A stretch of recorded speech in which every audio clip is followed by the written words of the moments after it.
Tell me, where were you in 1968 when Mickey Lolich pitched the final pitch and you guys became world champions? In Detroit. Yep. Watched it on television, immediately got in my car, went to get my girlfriend, and we just ended up in downtown Detroit just yelling and going crazy like everybody else was. That 68 World Series championship was really important for Detroit for a couple of reasons. An important cathartic moment for the city that had gone through what it had gone through in 1967.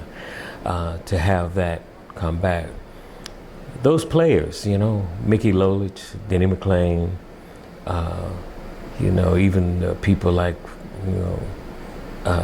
Gates Brown,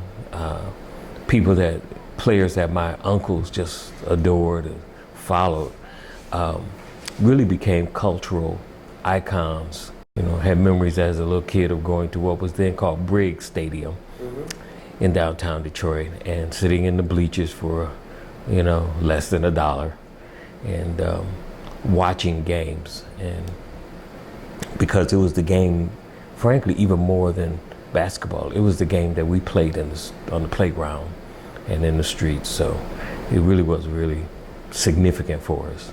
The model that I had actually played for the Baltimore Orioles, Brooks Robinson, but he managed to get the ball to first base. And so it was kind of symbolic of the fact that you could overcome some deficit in natural ability with hustle, with being sharp mentally, knowing the game. Brooks Robinson knew how fast every runner was. He knew how much time he had to get the ball to first base.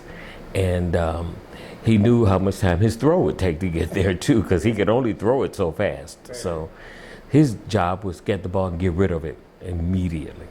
So that's the person. Like I said, he didn't play for the Tigers, but he was a person that I thought about every time I played on the sand lot, on the playground we were playing.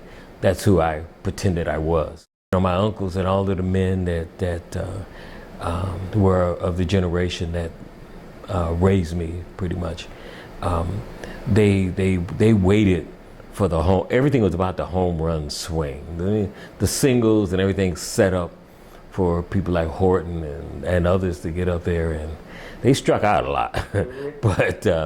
But all they had to do was connect every once in a while, and it was all good. And Willie swings a long fly ball to left.